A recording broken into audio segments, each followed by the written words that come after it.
Um, I don't really know what I'm doing here because I've never had to manage slides on a computer, and we only have two of them.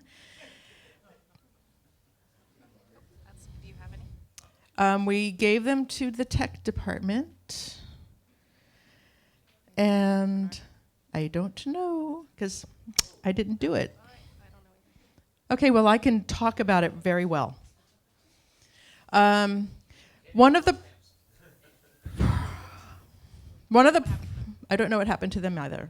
It was two camp plans.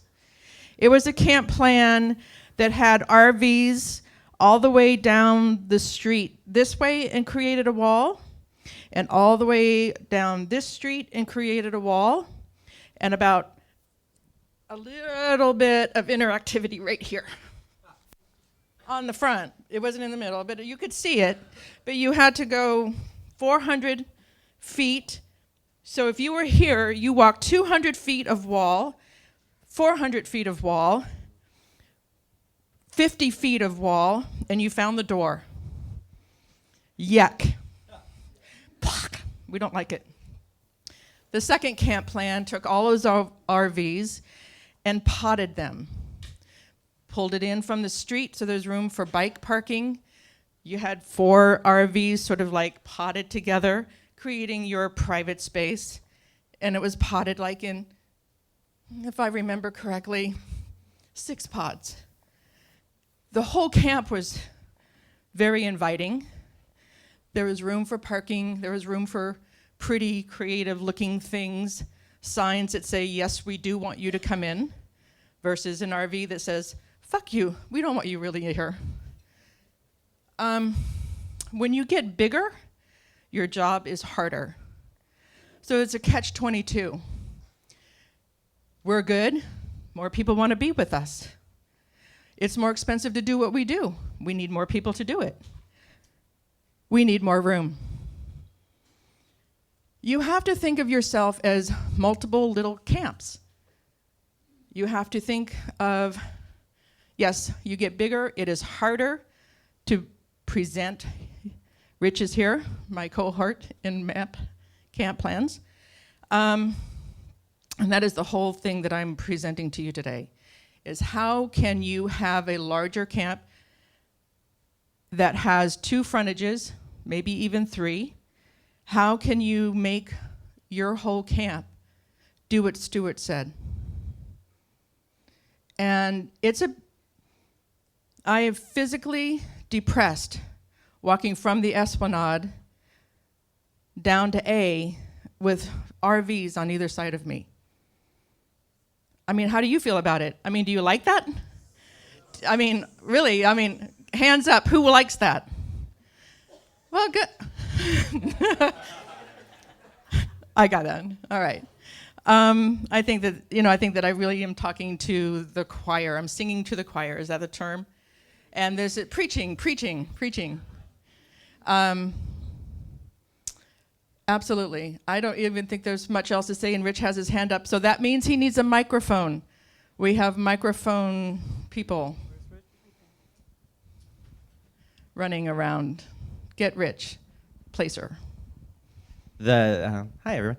The diagrams that unfortunately are not up on the screen that I was working on in the last couple days, but I learned a lot. I used to be a theme camp organizer, and I had years where we had a lot of RVs, and the concern with RVs is always how are you going to get a pump truck to it, and that drives the desire to push them to the border so that you're able to have pump trucks access them.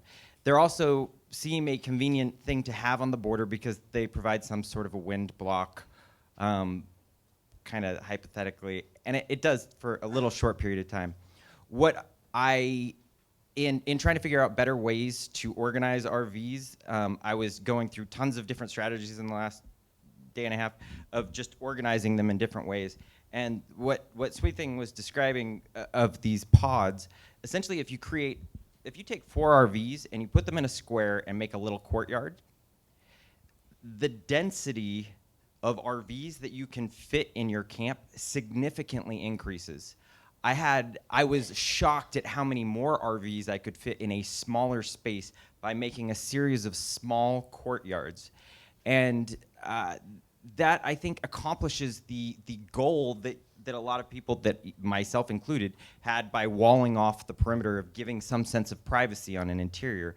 But instead of walling off and making this castle fortress with a giant field in the middle, if you make these series of small courtyards, you actually have a greater sense of privacy in a smaller area, and you're able to pull that off the border. Instead of having the 12-foot high wall at the border, you pull that back a little bit and put the bikes on the outside, or put smaller things so that that giant wall doesn't go up.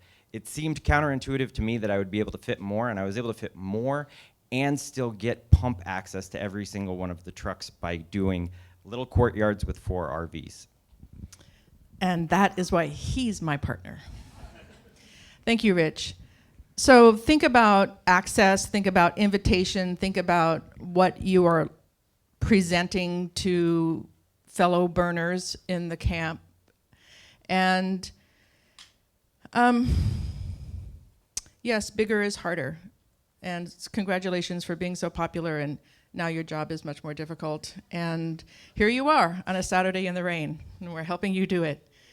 There was one more thought that I had, and I haven't seen my timekeep tell me that I'm close to being done, so I could like rattle on forever, but I don't really see the need of that.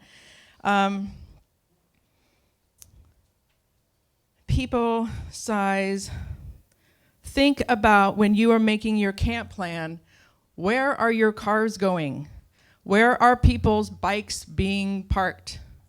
I went to a camp last year, and the whole esplanade was blocked with bicycles. Well, it was a very popular event, but that was a very, very bad scene. People can't get through if there's an emergency. It was bad planning. If you present a camp plan to the placement team that is accurate and is representing the cars, the parking, you can't be afraid to ask for what it would really take. If you're asking for less because you think you might get placed, and then you're exploding out into other camps or other property because you can't really fit, that is not cool. It's not smart. And another job that I have on the playa, if I may go there, is poop mistress. Poop mistress. People out of place. So unfortunately, when I recognize you easily, it probably means you've been bad. I really like the idea that I'm recognizing more and more people because they're really good. So thank you, Stuart. Thank you, Answer Girl. Thank you, Burning Man, for creating this. And I have a hand. May I have a microphone, please? This gentleman on my left.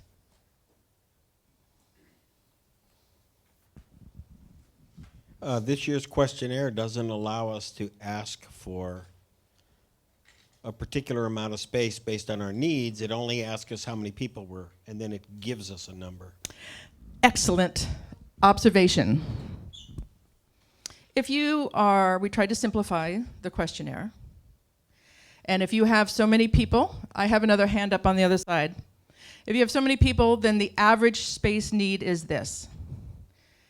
But there's a place in remarks. There's a said, if you do not think that this is really the accurate amount of space, then talk to us. Tell us why.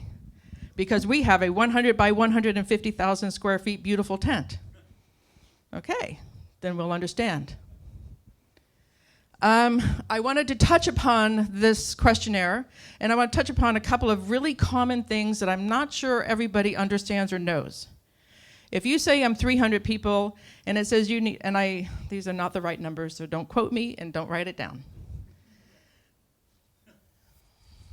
50,000 square feet. You kind of have to know that if you're asking for a street, that streets are 200 feet deep. If you're asking for a village, the village is 2 streets, 2 blocks, and a street in the middle of it, so it's 440 feet deep. So if I say I have this need and it's going to give me this square footage, and I'm asking for a village, then I go, well, if I'm 440 feet deep, then I'm probably going to need this much frontage. You have to do the math. I'm sorry, we're making you do math. All the streets are 40 feet wide. All the blocks are 200 feet deep. The villages are 440 feet deep. And Esplanade de A is 400 feet deep because there ain't no street in the middle of it. Right here. Very simple, doesn't change. We're not changing it this year, are we, Retro? It has been this way for 2 years, 3 years. No, I'm not going to repeat you. Because of the population restrictions on our permit with the BLM, we're not allowed to bring more people in, so we're not going to make the city bigger to bring more people in. But someday we will. And we promise to tell you how deep the blocks will be. 200, 400, 440. 200, 400, 440. 40 foot. All right. I think that actually those were my big points that I thought would be good to share with you today.